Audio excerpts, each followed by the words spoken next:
So tonight I'm going to be presenting a project that made use of oral history in a public health context, and I got the chance to meet with current students for an hour. I was interviewed, actually, it was good for me.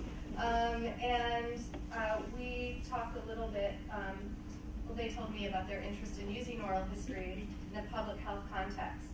So this is the project's full name. It's Newtown Creek Community Health and Harm Narrative Project. It quickly became an acronym because it's quite long. And my role in the project was that of consultant and also community trainer. And unfortunately, the project's principal investigators couldn't be here, and we'll talk about that language. But they, I just want to mention them by name because they were obviously instrumental in creating this project. So Rachael Weiss was the lead investigator, and she was at the time of this project a master's student in public health, and she's now a doctoral candidate in public health. And Michael Heimbinder is the founder of a nonprofit called Habitat Map, and we'll be looking at his interactive map. For those of you who aren't familiar with Habitat Map, it's basically an interactive map that documents toxic, basically environmental burdens and toxic exposure all over the world, but there are several markers in New York. So it also documents quality of life issues, and my students are currently adding to the map now, and you can all add to it too. I just want to start by orienting you to the place that's at the center of this project, and that's Newtown Creek. So how many of you are familiar with Newtown Creek? Just out of curiosity. How many of you live near Newtown Creek? Okay. So some of you have already, I see a few people have already heard some of the news I'm going to deliver. Okay, so Newtown Creek is at the center of the project as well as the communities adjacent to the creek. So, okay, the creek, just to give you a sense, it's 3.5 miles long. It divides Brooklyn and Queens, and the creek is a tributary of the East River. And although it looks quite small in this photograph and on the map, it was actually the busiest industrial port in the northeastern United States as late as the 1940s and 50s. And to give you an idea of the businesses that surrounded the creek, think of businesses like oil refineries, glue factories, copper smelting plant, coal yards, fertilizer factories. So you can probably tell where this is going in terms of the legacy of that kind of industrial activity. It was a central industrial area, that's what's important to know in New York City, and it was also a significant route for boats during World War II. So the Community Health and Harms Narrative Project, it engaged 3 neighborhoods in New York City, 2 in Brooklyn and 1 in Queens, and all 3 are adjacent to the creek. Okay, so the problem with the creek is not just the water in terms of pollution. The area around the creek is also one of the most polluted places, and collectively the pollutants within 1 mile of Newtown Creek include 19 waste transfer stations, the Brooklyn-Queens Expressway, which bisects the creek and contributes a lot of exhaust to the area, 10 state Superfund sites, 22 brownfield cleanup program properties, and hundreds of potential brownfield sites as well. The creek also receives, by design, an annual 2.7 billion gallons of raw sewage and polluted stormwater from 20 sewer overflow pipes. And further contributing to the problem is the Meeker Avenue plume, which is actually 2 plumes. So this image is what they call the plume. It's actually 2 distinct spots.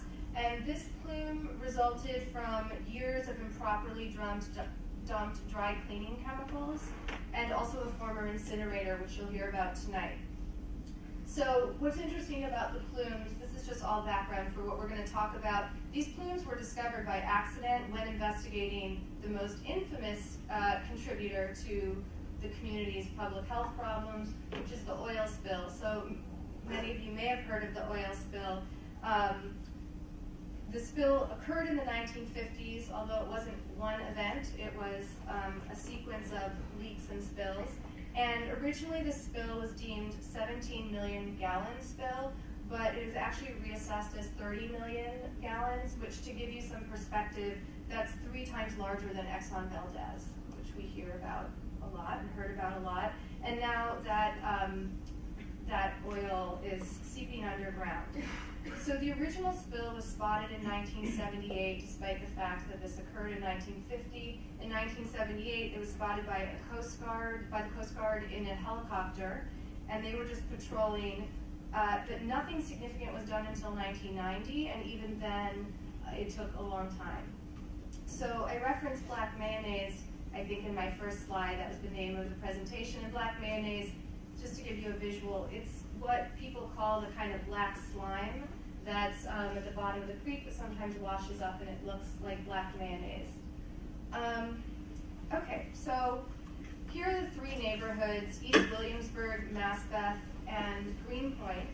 And very broadly, the neighborhoods selected for this project were historically inhabited by immigrant communities.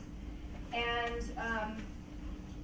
in the case of at least two neighborhoods, I'm thinking of Greenpoint and East Williamsburg, that's changed in the last 15 years as the neighborhoods continue to be gentrified by young professionals. So Greenpoint has especially dealt with the attendant problems of gentrification and displacement of older residents. It's a predominantly Polish community, and there's been a lot of development in Greenpoint, which is really especially problematic on topsoil with vapor issues and some of the problems that people aren't dealing with. East Williamsburg, also one of the three communities, has been predominantly Puerto Rican and Latin American since the 1950s. There's also an Italian community there. And Maspeth, the third community that was part of this project, is the most diverse, comprised of Polish, Slavic, Italian, Irish, German, South American, and Chinese residents. So when I got involved in this project, I lived on the cusp of one of these neighborhoods, on the block where Williamsburg turns into Greenpoint. And this is 2 blocks away from the underground oil plume as it was remapped in 2007. I moved to the area in 1997, and I resided there full-time until 2008, and now I'm there part-time. So at the time of the Oral History Project, which began in 2008 but got its legs in 2009, there were 3 lawsuits in motion related to the creek. And the first was a citizen suit brought by Riverkeeper, which is a clean water advocate, and that was brought on behalf of the citizens. And second suit was brought by New York State Attorney General at the time, Andrew Cuomo, as a trustee of the resource. And those 2 were settled in November 2010, and they were rolled together. It was a $25 million settlement that Exxon is paying. The third pending suit, which has been in motion for a very long time, is a class action suit brought. It was filed on behalf of 400 private plaintiffs seeking damages for property and health harms. So this is important in thinking about some of the ethical issues that came up when we were interviewing while these lawsuits were going on. So that's the context for the project. The project itself was developed in 2008 with the idea that it would yield valuable and nuanced public health information from the perspectives of insiders. And insiders, we deemed, were the residents themselves. We also thought equally important was that it could serve as a form of environmental justice by galvanizing these 3 disparate communities that were affected by common hazards but weren't necessarily organizing together to respond to these hazards. So we thought that through the process of collecting narratives, there could be more of a dialogue between these 3 communities. And at first, the project's design was what we call a community-based oral history project, which means that community members would interview other community members. And ideally, this would happen across the boundaries between the 3 neighborhoods. So, as I mentioned, up to that point, organizing had sort of been generally limited to each neighborhood.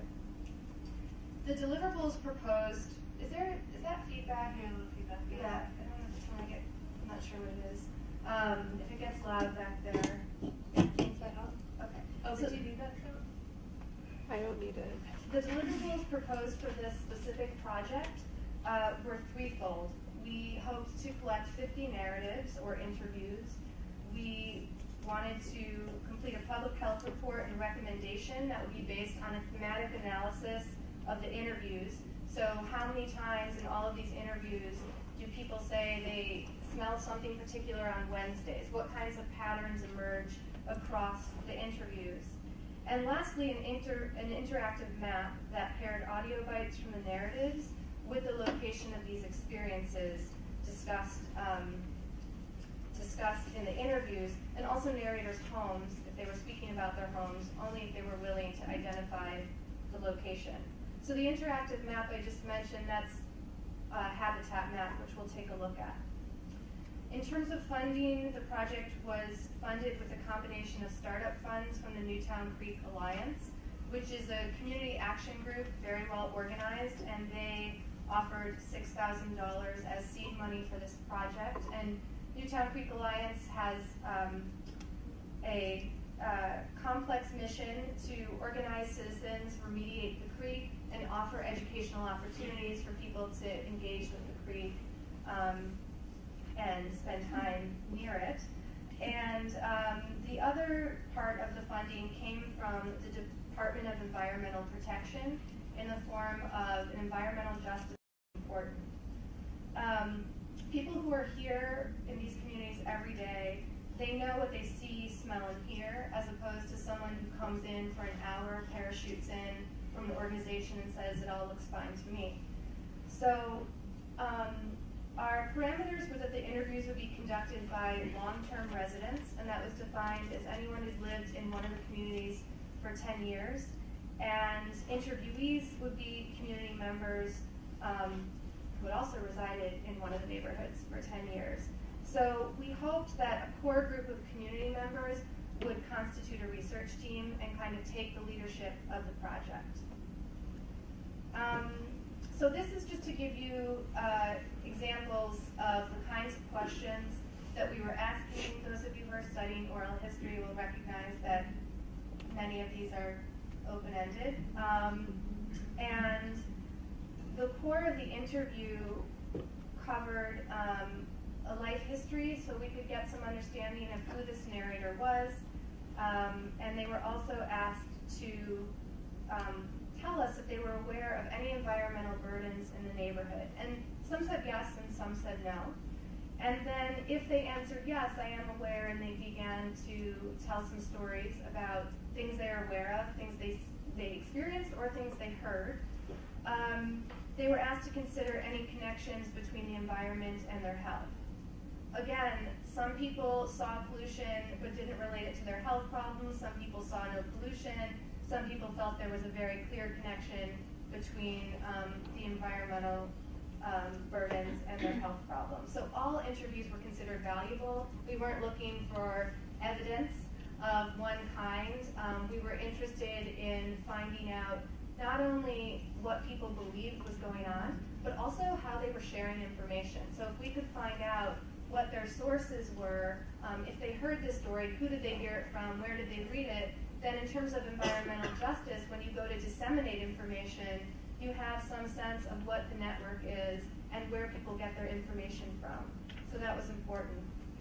As a consultant, my role involved everything from recommending user-friendly equipment for community members to use, and when applying for the funds that ultimately supported the project, lending my experience, and later I developed and ran training sessions for community members, which I'll talk about shortly.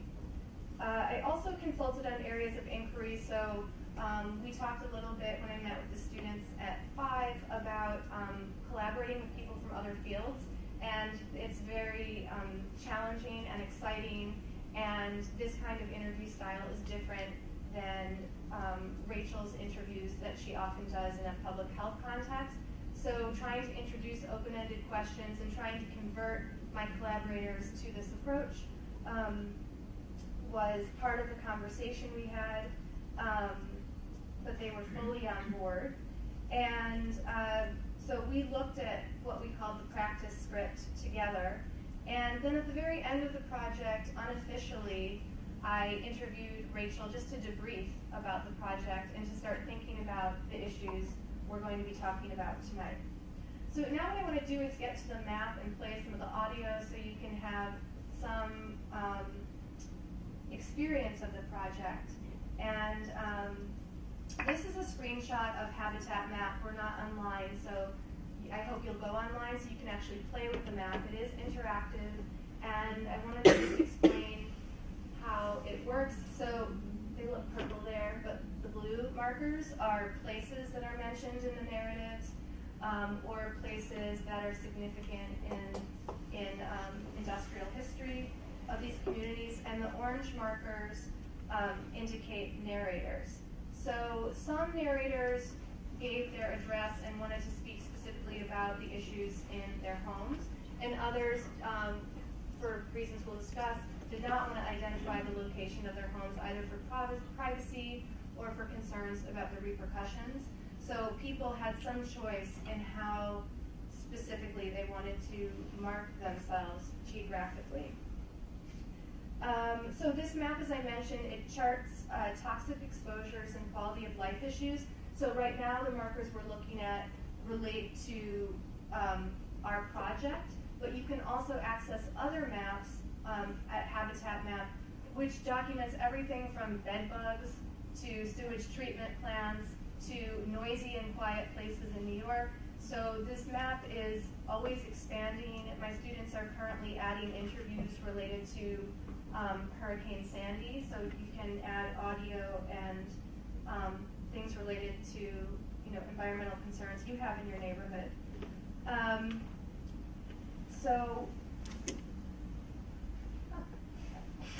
Okay, so I lived in Greenpoint. before I do that, so what we did, if you clicked on one of these orange markers, I'm going to simulate the experience you would have. And basically, we're going to be listening to one resident named Paul Bosco, and each marker, when you click it, what you're presented with is audio, a photograph, and some descriptors, which you'll see. I lived in Greenpoint. I moved in there about February 2000, and lived in 3 different locations. I moved out in February 2008. And in February of 2009, I was told by a neurologist at St. Luke's Roosevelt Hospital that he would like me to see an oncologist at Sloan Kettering to look further into an MRI they had done for a possibility that it was a brain tumor. And it being, I was 33 at the time. I was eventually diagnosed with a brain tumor in March of 2009. And they don't know exactly what caused it. There's no definitive answers that the doctors could give me. But the one thing they did tell me is that being 33 years old and diagnosed with this is very uncommon. And one of the most immediate things that I thought of was having lived in Greenpoint. Knowing about the oil spill, we lived on Meeker, right up by the creek there for a couple years. And when we moved into our apartment on Meeker, at 795 Meeker, we were lucky to get a backyard. And we didn't build garden boxes, which one would think would be necessary in a neighborhood that one knew or suspected to be polluted. We bought a few bags of dirt, threw it down, and went about growing tomatoes, and we ate everything that we grew out of that garden for two straight summers. Some of the vegetables the first summer came up completely rotten. Like I said, in retrospect, we perhaps shouldn't have been eating things planted in our backyard there. Okay, so just to point out, so we're going to hear a little more from Paul, but just to point out the way the profiles work. So when you indicate that you're interested in a particular marker, something like this comes up, and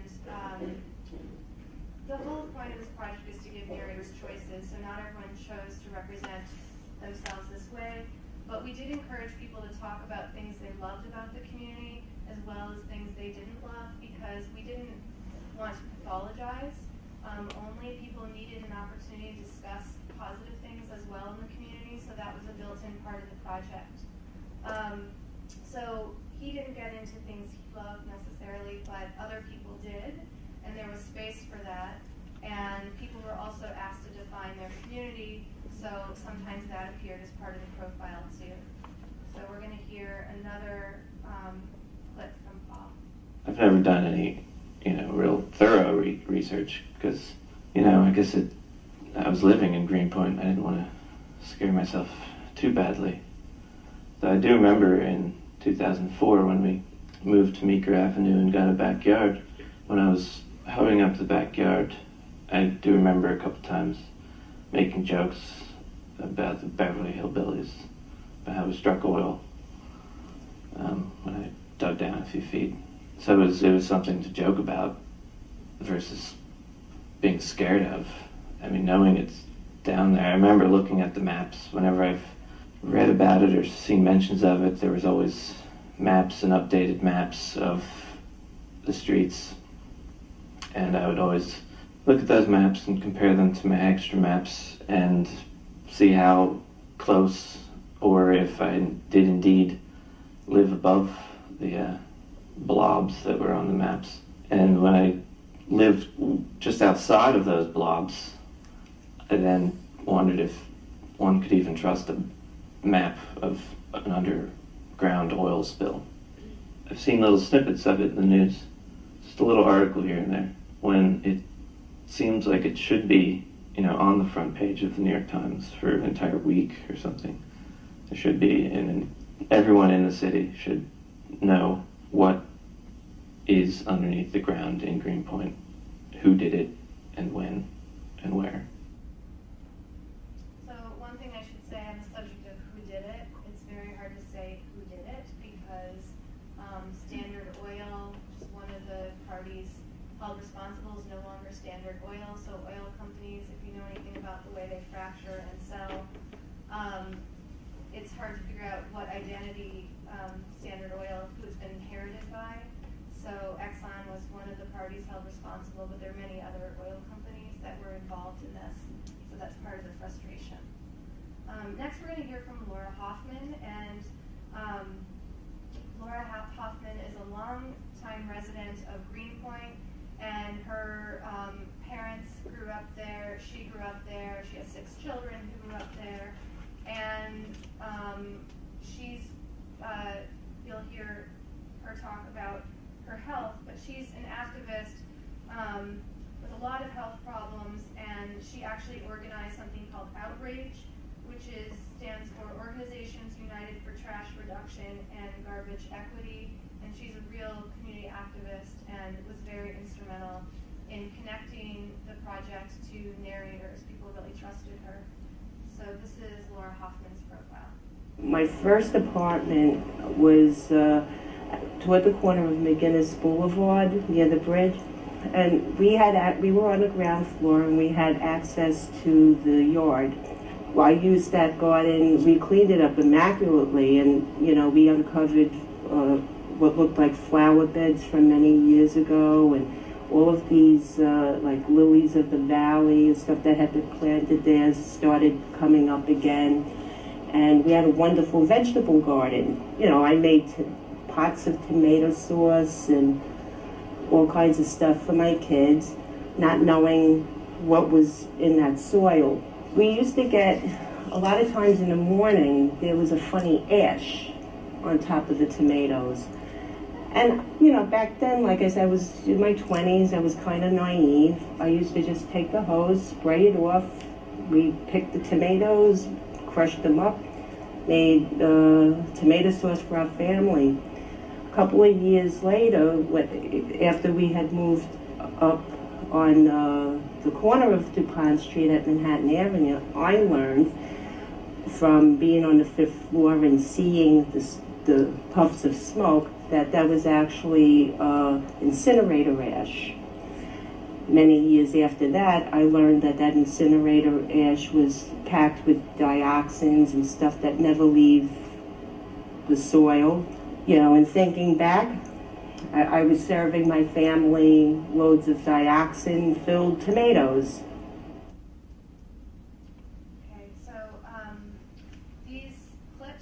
Laura's profile. There are 5 of them. I'm going to play one more for you, and then I'm going to play some audio from a narrator in Massachusetts. Also, over the years, even as a little girl, I remember coming home from upstate with my family, and you always knew when you were getting to Greenpoint, even if you were sleeping in the car, the smell would just slap you in the face as you were coming over the Greenpoint Avenue Bridge. And I remember my father always like putting his hand to his chest and saying, put a tiger in your tank. Yeah. Well, that was a back then slogan for, I think the company's name was Esso at the time, put a tiger in your tank. So clearly my father knew that Exxon or Esso oil in the creek. So like later on in years when I heard all of this stuff, people saying that the oil in the creek was rediscovered, it really pissed me off because there was no rediscovered about it. It's been there. People have known, Department of Health has known, the EPA has known, DEP has known, DEC has known. So in my book, all of these agencies, along with the polluters, are all guilty of really creating a bad environmental situation, not only for the creek, but for the people who lived along the creek. As far as I'm concerned, they are in part responsible for people's health problems over the years, including my family's. So maybe I didn't play the bite where she catalogs the health problems in her family, but they're devastating, and her family lived on one block, so people argued that it was not the block, but that it was familial, that it was genetic. But the thing is, her family, her husband, and people related just by marriage were also experiencing rare diseases, and her dog too. So it was clear to her, she has no question that something was going on in her neighborhood. Next, I'm just going to play some audio. The narrator's name is Mildred Hunt, and she and her husband were both interviewed. Her husband is a former police officer in the area, and the audio quality in a few of these is a little bit challenging, but I think you'll be able to hear her. Well, I'm not sure about it, but I did wonder why I was diagnosed with lupus, fibromyalgia, MS, which they call disease of the young, and I don't know what I'm doing with it. And my next door neighbor has Parkinson's, and the lady directly across the street passed away of Lou Gehrig's. Then the lady all the way down the block, she died of a rare blood disease. It came on suddenly, they don't know what it was. Then right here up the block, and this all happened recently now, this lady Elizabeth, she had lupus and she wasn't young either. And the girl I told you about, 44-year-old girl, she didn't live here any longer because she got married and moved. But she did grow up here, and she died at 44 with cancer. They don't know where the cancer came from. Now this all happened the past couple of years. I mean, I think that's too much for one block. Well, I didn't realize that they had that big oil spill in the 70s. And, you know, that's when my kids were growing up and everything. I don't know, now I thought it was something in the past. But now I've been told, and my husband said, that when he was working there in 1995, in that area, they told him to stay away from there. That hadn't been properly, cleaned. My pharmacist was telling me the other day that they have been dumping chemicals on Maspeth for a long time. Okay, so I'm going to describe briefly the kind of outreach we did to engage interviewers and narrators describe some of the things that worked and some of the things that didn't, and then if you're interested in talking about it more, we can do that after. But I was not involved in the outreach. This was done both by Rachel and by a young community member named Yvonne Kodal, who walked into a training session and never left. She really was responsible for a lot of this project as well. And I also had a student who became the outreach intern, and she, by just the connections with her family, was responsible for getting a whole cluster of Mass Beth narrators involved in the project because her family knew someone in Mass Beth. Okay, so very briefly, the plan was to flyer 3 target neighborhoods, the 3 neighborhoods I described, set up a Skype voicemail service, and create a designated email address. Examples of successful outreach efforts included things like emailing the pastor at a church and then going to a service and introducing the project, going to a housing project and speaking with the president of the housing board, then taking a follow-up trip, going to a nursing home and speaking during activities hour, holding informational meetings at public libraries and restaurants. So I did go to at least one of the public meetings, which was interesting, and I'll talk about that. But you can hear just how much legwork it takes and time it takes to convince people to let you do that legwork.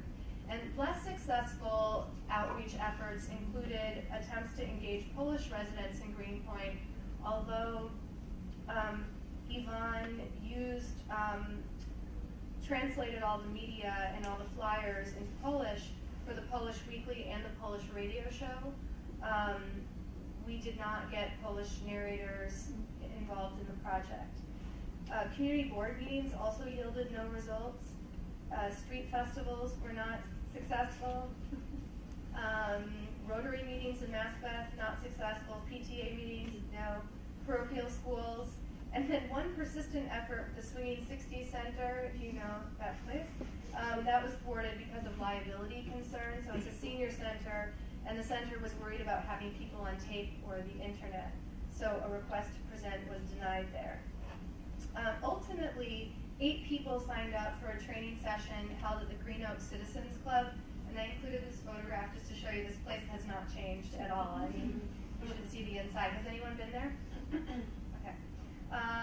So I ran this session, and the day began with coffee and bagels, and we went through interview techniques, technical tutorials with the equipment, and then we followed this with interview practice, and trainees received a practice script, although they could modify it once they all agreed on what we were doing. And they also received a technical crib sheet and a list of helpful hints for things to do before, during, and after an interview, like remembering to check your batteries, remembering to thank someone the next day, things like that. So today when Rachel and I discussed, not today, but recently, when I discussed with Rachel this whole trajectory of the project, she describes this training day as the high point of the project. There was a really good feeling in the space, and it felt like a lot of momentum was being generated. Also, that was the day that Yvonne Kodal, a young resident in her 20s, joined as a paid staff member shortly after the training, and she ended up playing a very instrumental role.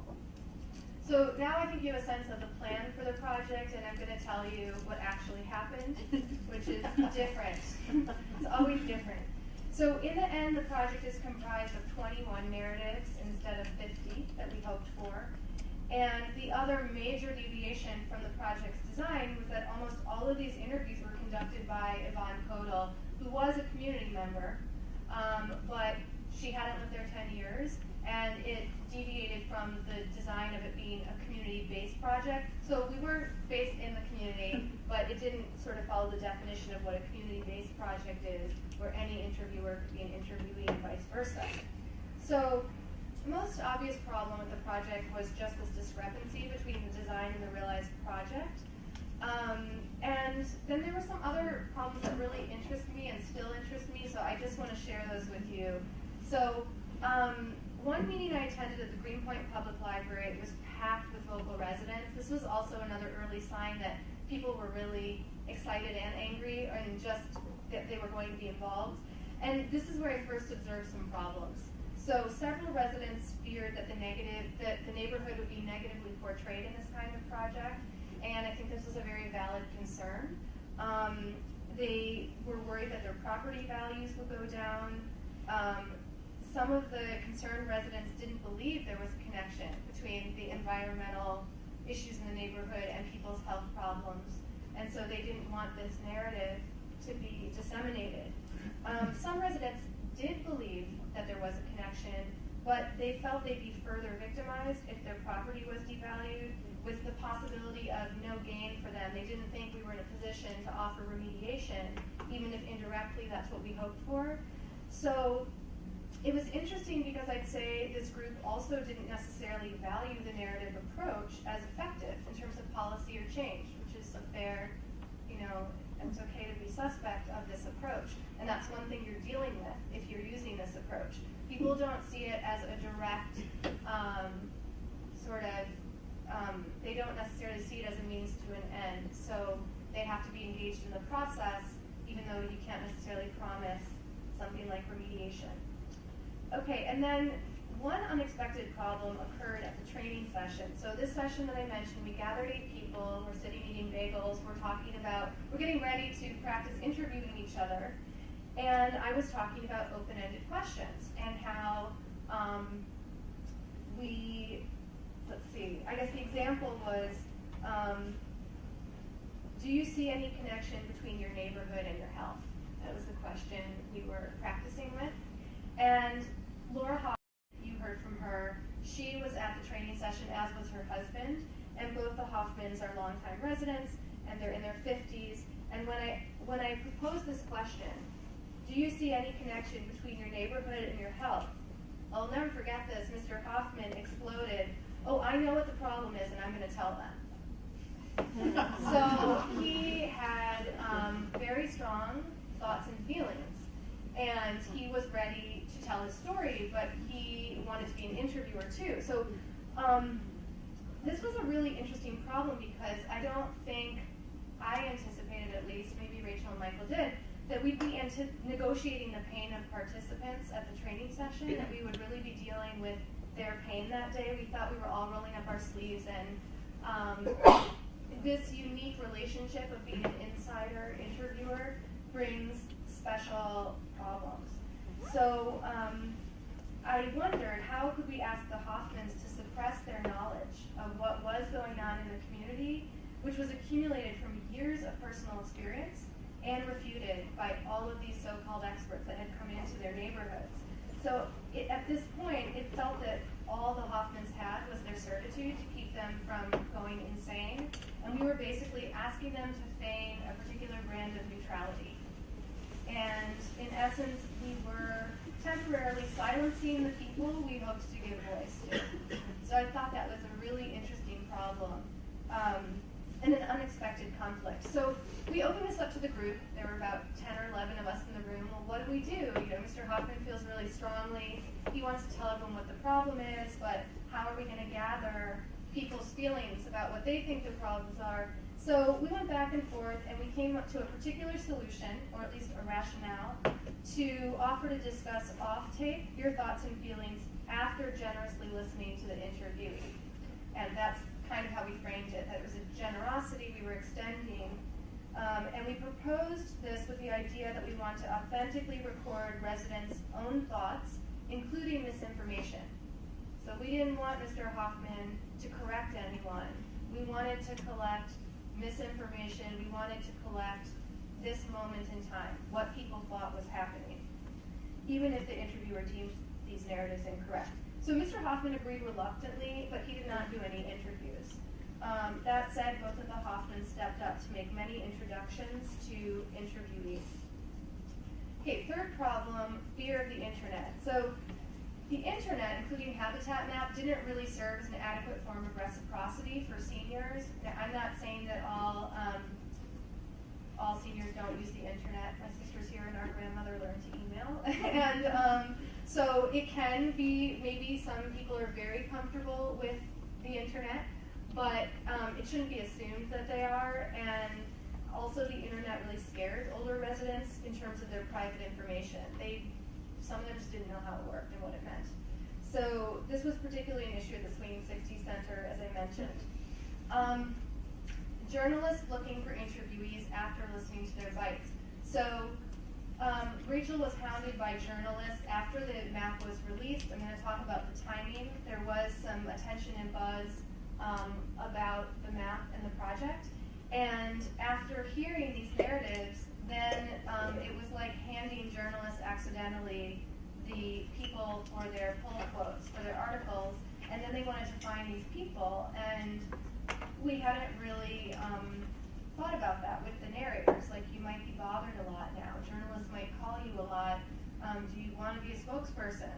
And so they haven't agreed to that. And journalists were constantly calling Rachael, and she was having to vet the journalist. Like, basically, is this a good person or a bad person? And then decide, you know, it was just a very extended process, but we have a solution for this, which I will share. I'm going to talk about solutions too, not just problems. And then legal issues. So regarding the lawsuits I mentioned that were in motion. So this was something that I'd say I decided was an issue. I don't think we had recognized it as an issue. And about a week or two before we were supposed to start the interviews, I thought, wait a second. What about those lawsuits? You know, and thinking about the nature of narrative, I just hated the idea that we could be undermining someone's testimony in court if they tell us one thing on tape and say another thing in court. And as oral historians, we know this happens and we don't think that's shifty or strange. We know that different interviewers elicit different answers. So we can account for the contradictions, but lawyers won't. Shall we say it's true? The lawyer right in the front row. So they were not maybe interested in this gray area. So I thought we really don't want to elicit any narratives that could be subpoenaed and somehow end up harming our narrators. So I couldn't really get answers about how the narratives might affect those involved in the class action lawsuit, partly because I realized it was a problem very late in the game. So one solution is to think very early about this. But I felt I couldn't get anyone interested in the problem. That was another problem. So I was asking people about it, and they were like, well. And so this brought up this interesting thing that I see in oral history as a field, and I definitely see in academia, which is this double standard of what we're doing, that we're very effective, but we're also harmless. And that doesn't really make sense. It's kind of, so I found these ideas to be contradictory. It was like a statement about our own disbelief that these would ever actually reach a wide audience, or that we would have an impact. So I think we can't be sloppy and default to a defense of irrelevance or obscurity. And so I have some thoughts when we get to the solution part. Lastly, public health reports. So the project was such a labor of love, especially for Rachael, who spent so much time on this. She was a master's student, but this was not for school, and she was working full time. So this was above and beyond her school and her work, and the project took so much longer than she thought it would that she started her doctoral program by the time she was wrapping this project up. And the idea was that this public health report would be disseminated to agencies, politicians. We had a long list, and the public health report came out, and then it was a whole other job to disseminate it.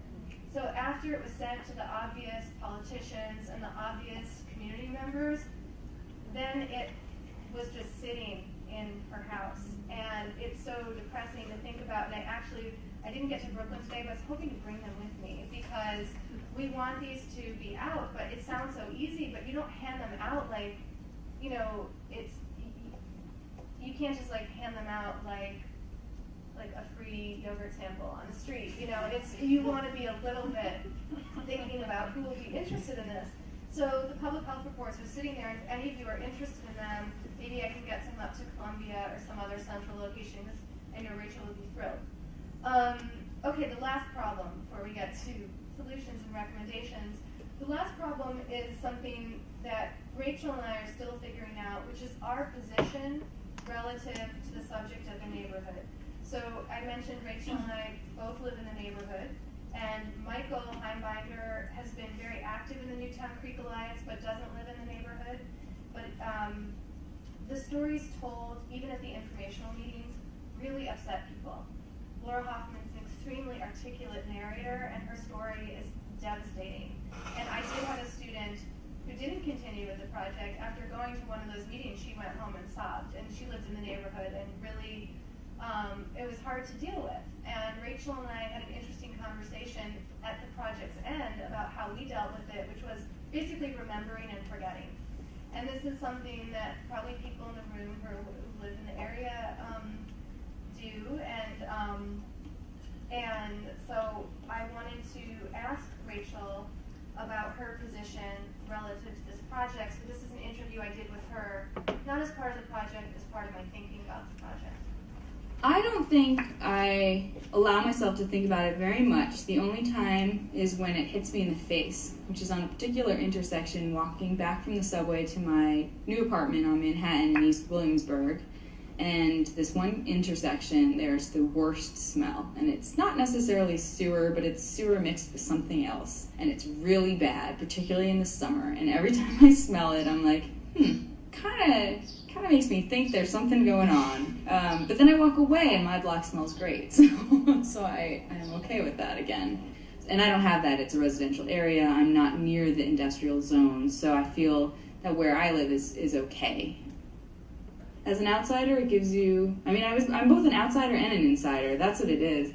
So I'm an outsider because I'm a newcomer, so I don't know the history, and I was very interested in learning about that. But I'm an insider in the sense that I live here now, and I own property here, and I'm invested in living in this neighborhood for conceivably a long time. I don't know. I guess I haven't thought enough about that, but I think it added both good and bad elements. But probably would have been a different project had I not been a resident here. Or been a long-term resident here. Perhaps I wouldn't have even wanted to do the project if I was a long-term resident, I don't know. But because it was so new and I hadn't heard anything about it, that was striking, and I thought that more information should come to the surface, and who better to learn it from than these residents who have been here their whole lives. So I think it was a bit of a knowledge quest, a personal knowledge quest in addition to one for the community. So when I got together with Rachael to debrief about the project, she had left Greenpoint, where she'd been living on one of the plumes, but she had moved to East Williamsburg, one of the other 3 neighborhoods that's affected by Newtown Creek and the surrounding environmental burden. So she electively, as a property owner, bought something in East Williamsburg, and she was 4 months pregnant when we did this interview. So asked about her, I'll hold off on that. As a brief confessional, I could have been interviewed for this project. I fit the criteria, unlike Rachael, because I'd been in the neighborhood for more than 10 years at the time of this project. And yet, I really didn't want to make connections between my health problems and the toxins. And I do have an autoimmune disorder that was under control at the time that we were doing these interviews. And I didn't think it would be empowering or cathartic for me to speak about this and my questions I had about possible connection. I felt it would increase my anxiety, so I was helping to aggregate this broader sample, but I failed to see my own input as valuable contribution. In fact, I was kind of worried I would destroy the narrative, because I thought I'm less sure of the connection between my health issues and where I lived all these years. And I thought the stories I was hearing, people were very sure and very clear. And at the same time, I appreciated that people were willing to make these connections, because given all of my denial, Rachael's denial, it's very scary to even think about this. It's very scary to think that your environment has poisoned you. And it leads to a lot of feelings of helplessness. It can. So, to some degree, the project regulated our anxiety, I think, and our previous sense of helplessness. Looking back, I think I should have participated as an interviewee, if only to throw in with the interviewees.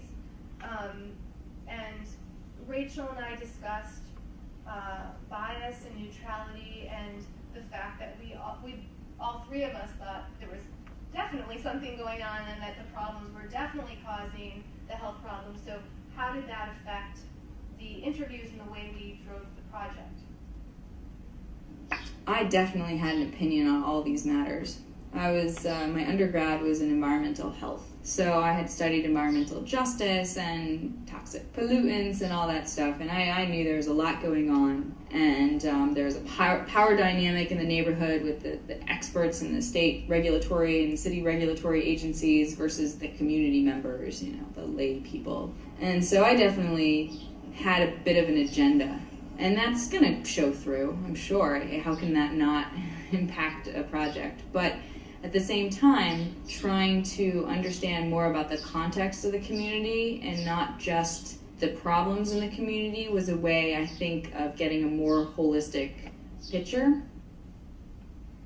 Okay.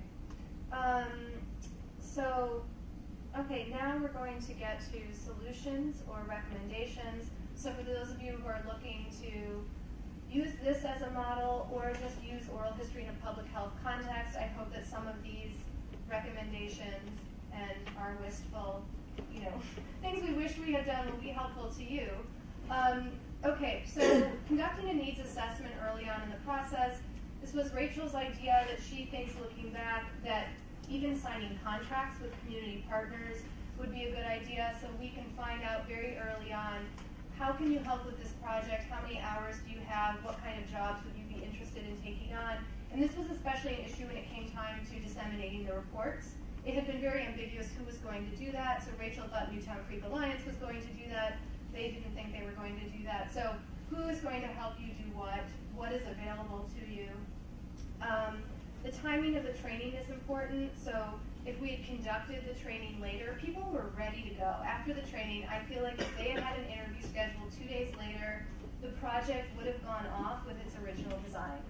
But if you have a recorder and you've never used it before, let's say this is a recorder, and maybe you've never even recorded anything before, and then someone calls you 6 weeks later to say, do you want to do an interview, and you don't even have the equipment in your home, it's very intimidating. And so I think the training should have been done closer to the time of the scheduled interviews. But the project was evolving so much because we were figuring out who was our research team and would they buy in, and then once they bought in, well, who are our interviewees? But they should have interviewed each other like the next day. So I recommend that you time your trainings very close to the time of your interviews. The journalist problem. So this seems really easy to solve now. You should identify people early who are willing to be media contacts, and that can even be on the release form. Or it can be asked after, or it can be a separate release form, but identifying people ahead of time, and when someone calls you, I'm sorry, that person is not interested in being a media contact.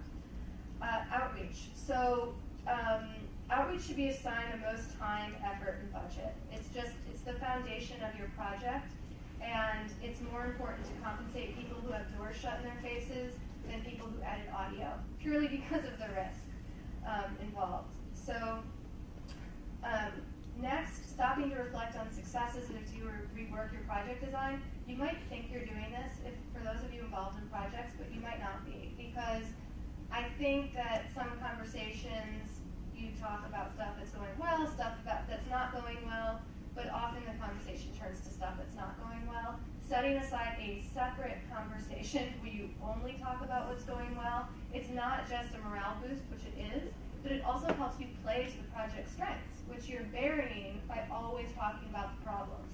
So what are the strengths? What is going well, and how can we expand that? How can we play to our project's strengths as it organically changes?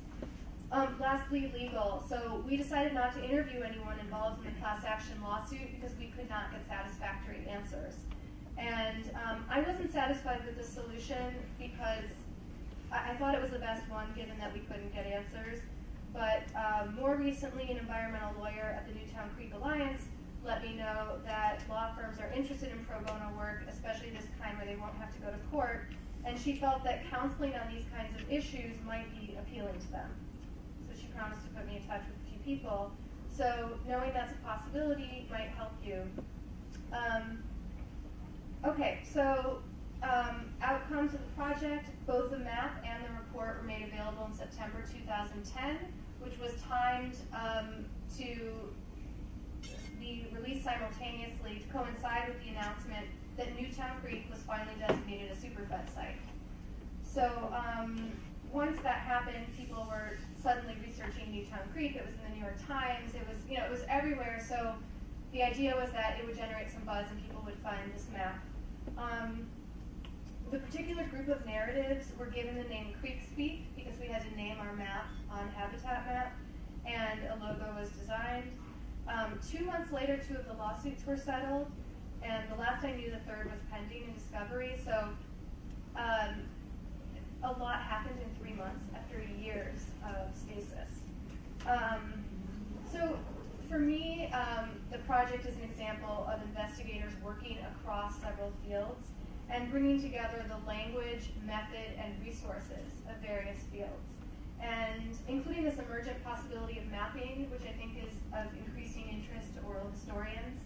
And the original goal was to galvanize these 3 disparate communities by having them interview one another. And although that wasn't accomplished in that form, I do think that East Williamsburg and Maspeth are now included in the wider conversation about the creek and about environmental hazards. So I do feel like we were able to expand the map a little and change the dialogue, because people typically talk about Greenpoint, Greenpoint, Greenpoint. Okay, so I want to wrap up by just talking about questions I'm left with, which are really, I hope, a way to start our conversation. So these are questions I'm left with. I don't have the answers.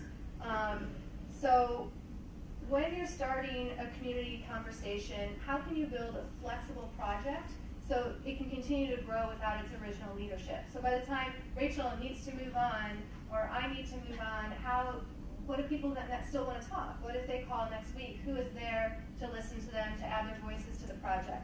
So building in as part of your project design a way, sort of a transmission of this project to another person, a community group, is important, I think, I think it's important. So what kinds of compromises are okay to strike when you and your project partners from other fields have different best practices?